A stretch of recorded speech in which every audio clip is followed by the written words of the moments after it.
Well, hello. It's I guess 4:41 a.m. in the morning where I'm at, um, and I didn't get to bed till uh, after 10 o'clock last night, and I've been awake for a couple of hours at the computer uh, trying to find some things. Anyway, the title for today, this video, is Hurdles, Major and Minor, of Foreign Travel. Yesterday I got a cell phone with 200 minutes for a very reasonable price. I just remembered to plug it in to get it charged. Oops, I forgot last night. It's only good in Australia, so I will leave it with my friend, minus the personalized SIMS chip. I also got some pretty colorful Australian money that gave me an extra $75 face value compared to the US dollar. Also, one of my Aussie friends that joined us last night is providing me with 2 nights in a hotel. Wow. However, the biggest hurdle that I still have not resolved is car rental. Of course, a loaner car would save money for me, although I'm not expecting that to happen. I did not I do not plan to take any rental vehicle out of the Melbourne area. When, if I travel further north, it will either be with a ride provided or public transportation. Of course, I still need another plug converter, preferably one that only works on US to Australian outlets. Right now, those are the hurdles I know need resolution. Yeah, the biggest problem that I'm having, quite honestly, is I'm tired. I'm really tired. I haven't adjusted to the time change, and uh, I feel like I could lay down and sleep almost any time, although I don't sleep very much, even here. And of course, I didn't sleep at all on the airplane, as I've already said in previous videos. But I am getting some sleep. I think I got a good maybe 3.5 hours of sleep last night before I finally woke up, and then I turned over and I maybe got another hour at the most, probably a little less than that. But anyway, I did get some sleep, and then I've been at the computer for a while, looking up car rentals and looking up various things. And I'm quite honestly a little bit leery because you all drive on the wrong side of the road here from my experience. It's not that it's wrong, it's just that it doesn't fit my paradigm of what I'm used to. So again, I've said this in I think the previous video, but it will take some real conscious effort on my part to remember that I'm supposed to keep to the drive on the left, not the right side of the road. And uh,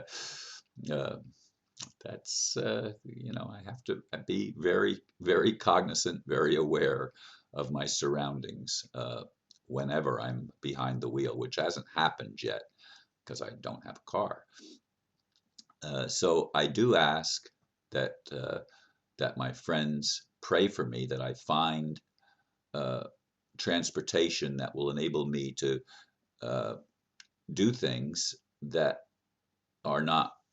I don't want to bog a leash down with having to transport me everywhere because that's just not fair to her, and it's not.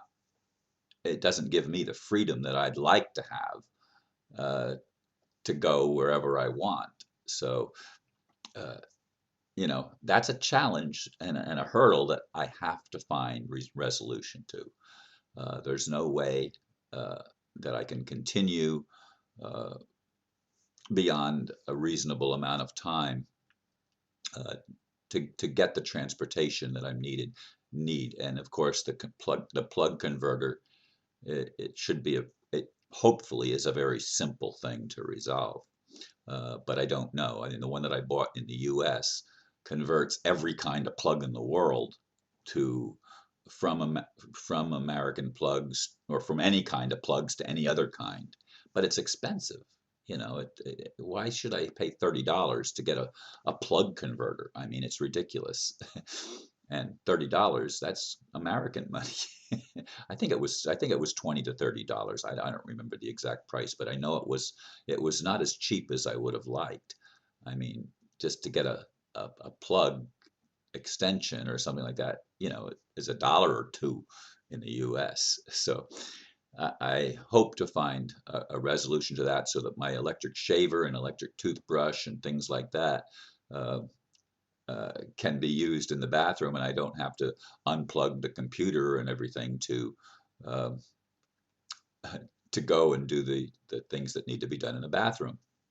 I need a second converter. Um, what else? I'm really, truly looking forward on this trip to meeting my friend Peter Van Runt. I think he's coming in tomorrow, and he's going to be here at least through the weekend. And I'm really excited about meeting him. I mean, he is. I mean, I just love Peter. I mean, when I worked with him in Swiss Indo, I mean, he's just an amazing human being. Uh, and I'm really looking forward to connecting with him for the first time, face to face, not with a camera, but actually, uh, we could even give each other a hug, which I could never do on camera, because you can't hug somebody when they're, on the other side of the world. So I'm looking forward to that, and I'm really appreciative of Alicia's friend and my friend. She's been listening to me for, I guess, a long time, and she really likes my honesty, and a lot of people do. Some maybe not like it, that want to maintain the old structure, but the people that are visionaries like me, they appreciate the fact that I tell the truth. I tell the truth as I experience it and as I personally know it. And I don't always have it right, because sometimes I believe things that aren't true, like everybody else, because we live in that kind of world.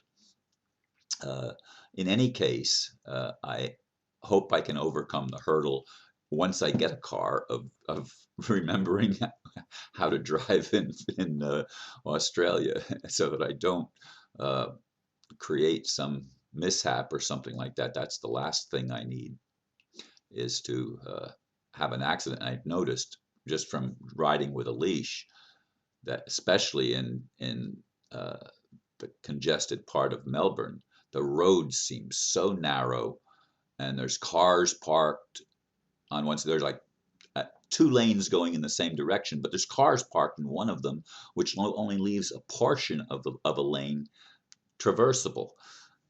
Yeah. So, I mean, my God, I mean, it looks like it would be a tremendous challenge to drive in Melbourne, but it's something that I hope to be able to accomplish, and do it safely, accident free, because I need to. I need to have my own mobility.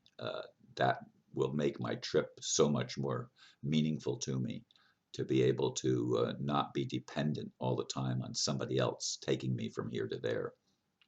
So please continue to pray for me. Uh, those of you that want to contact me, I am sending some people my email address so that they can have further contact. There's several people now that I expect to meet, that I haven't met yet, and hopefully within the next few days, through the weekend, that will occur. That's my hope, my plan, my expectation, whatever.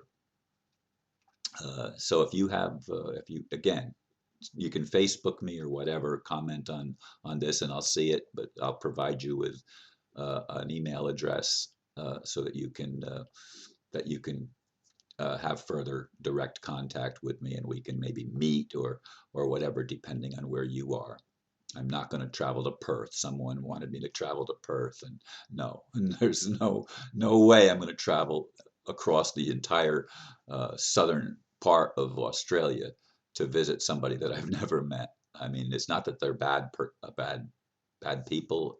I'm just not going to travel that far, and I certainly can't afford the airfare. And anybody that wants to contribute further to the trip, again, you can just say you'd like to donate. I mean, I have a PayPal account. I can provide that link. I don't like asking for money. You all know that, but I really do need help and support. for those that are willing to do that.